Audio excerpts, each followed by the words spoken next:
Bismillahirrahmanirrahim. Assalamualaikum warahmatullahi wabarakatuh. Alhamdulillahi wahdah, wassalatu wassalamu ala man la nabiyya ba'dah. Allahumma salli wa sallim ala sayyidina Muhammad wa ala alihi wa sahbihi wa mawala. Wala hawla wala quwata illa billah. Amma ba'd.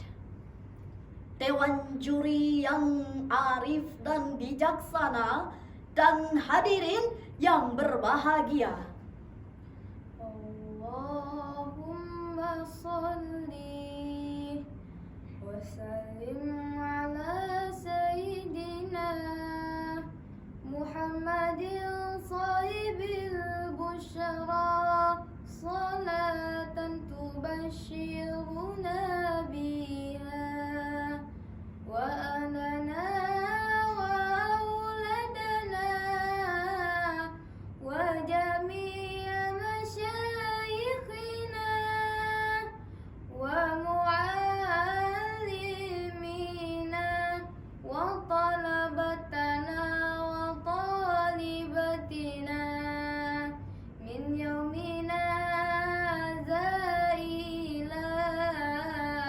yaumil akhirah. hadirin sekalian, Nabi Muhammad sallallahu alaihi wasallam sebagai utusan Allah Subhanahu wa taala memberikan dampak yang sangat besar dalam dunia dakwah. Perjalanan dakwah Rasulullah sallallahu alaihi wasallam jauh dari kata mulus. 23 tahun masa kerasulannya, 13 tahun Rasulullah habiskan di kota Mekah, sedangkan 10 tahun Rasulullah berdakwah di kota Madinah. Perjalanan dakwah Rasulullah sallallahu alaihi wasallam dimulai secara sembunyi-sembunyi, menyuarakan Islam pada orang-orang terdekat yang Rasulullah percayai. Lantas dakwah beralih secara terang-terangan, dicaci, dimaki, dilempari kotoran sapi hingga diludahi oleh tetangga sendiri. Kesulitan dan kesempitan Rasulullah sallallahu alaihi wasallam dalam berdakwah pada masanya menjadi tamparan bagi kita bahwa di era digital dengan dunia yang begitu luas dan jarak antar negara yang sangat berjauhan tidak menjadi penghalang bagi kita untuk menyebarkan kebaikan. Mengapa demikian hadirin? Karena tersedianya media elektronik digital yang mempercepat arus informasi dan komunikasi dalam hitungan detik. Oleh karena itu, pada kesempatan yang penuh ukhuwah ini, izinkanlah kami menyampaikan sebuah hujah yang berjudul Media Digital Strategi Maksimal Menyampaikan Risalah dengan Cerdas. Sebagai rujukan, marilah kita dengarkan lantunan firman Allah Subhanahu wa taala dalam Al-Qur'an surah Ali Imran ayat 104 sebagai berikut.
hamba berlindung di bawah kuasa-Mu ya Allah, dari godaan syaitan yang terkutuk, dengan menyebut asma Allah yang Maha Pengasih lagi Maha Penyayang.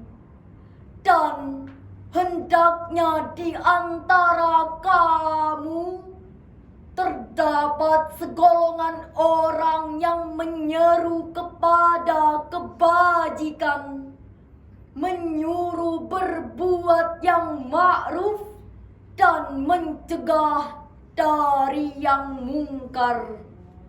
Dan mereka itulah orang-orang yang beruntung. Maha benar Allah dengan segala firman-Nya. Dalam firman ini, Allah Subhanahu wa Ta'ala menyampaikan kepada kita bahwa tiap-tiap dari manusia memiliki kewajiban dan tanggung jawab untuk berdakwah. Perlu diketahui hadirin sekalian, dakwah yang dilakukan oleh seorang pemimpin, dampak dan pengaruhnya akan menyebar lebih luas karena kekuasaan yang ia miliki. Sebagai contoh, Raja Ali Haji yang menyampaikan sumbangsih pikirannya dalam dakwah yang kental dengan karya sastranya, yakni Gurindam 12. Gurindam 12 merupakan khasanah terbaik dalam kesastraan Melayu yang dimana terdapat di dalamnya yaitu tentang persoalan ibadah, kewajiban anak kepada orang tua, kewajiban seorang raja, dan lainnya. Gurindam ini sebagai bukti bahwa Raja Ali Haji memiliki strategi jitu dalam berdakwah. Maka sebagai generasi muda yang hidup di era digital, inilah saatnya kita mewarnai media sosial dengan dakwah Islami. Dewan juri yang arif dan bijaksana dan hadirin yang berbahagia, dakwah tidak boleh tenggelam dalam arus digital, justru harus hadir untuk menyinari. Ceria adalah strategi jitu agar syiar tak lekang oleh zaman. Yang pertama, cerdas bermedia sosial. Bukan hanya bisa menggunakan media sosial, tetapi bijak, terarah, dan bertanggung jawab. Seperti yang kita ketahui, aplikasi yang sedang beredar layaknya TikTok, Instagram, dan Twitter dapat memberikan dampak negatif di samping dampak positif. Yang kedua, etikat baik dan akhlak. Etikat baik adalah fondasi dari setiap dakwah. Dalam dakwah, yang terpenting adalah niat yang suci, sebagaimana disebutkan dalam hadis riwayat Bukhari dan Muslim yang bermakna sebagai berikut. Dari Umar radhiyallahu anhu, Rasulullah sallallahu alaihi wasallam bersabda, sesungguhnya segala amal perbuatan tergantung pada niatnya. Hadis riwayat Bukhari dan Muslim. Yang ketiga, relevan dan inspiratif. Dakwah yang hadir di era digital bukan semata-mata membahas langit tapi melupakan bumi. Dakwah seharusnya mengajukan solusi yang relevan terhadap kegelisahan yang dialami oleh umat. Dakwah yang menyebar luas adalah dakwah yang berisi moral dari kisah inspiratif. Karena dakwah itu bukan menggurui tapi menginspirasi. Bukan seberapa panjang dakwahmu, tapi seberapa ia menyentuh hati.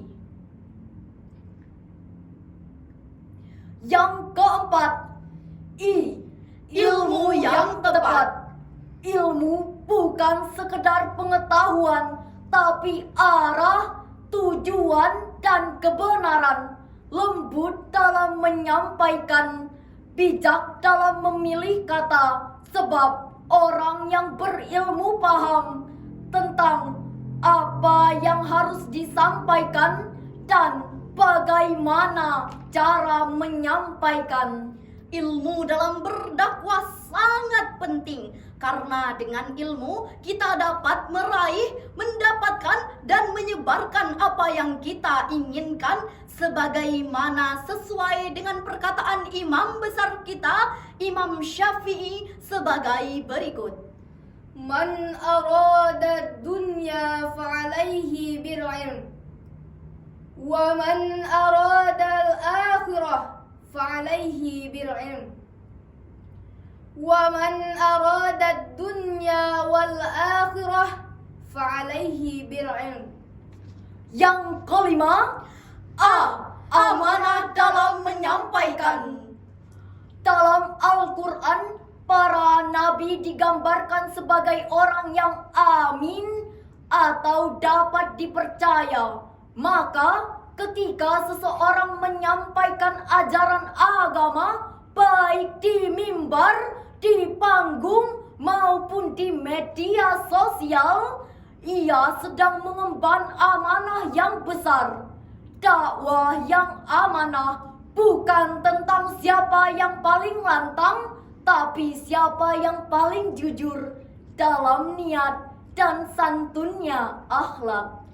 Dewan juri yang arif dan bijaksana dan hadirin yang berbahagia, tibalah kita pada paripurna. Kini suara dakwah menggema lewat layar, mengalir lewat sinyal, dan menyentuh hati dari balik gawai. Perlu ditegaskan hadirin sekalian bahwa dakwah bukan hanya tentang bicara, tapi menyentuh jiwa dengan akhlak, ilmu, dan cinta. Hadirin yang berbahagia, bunga melati harum mewangi, disiram embun di pagi hari.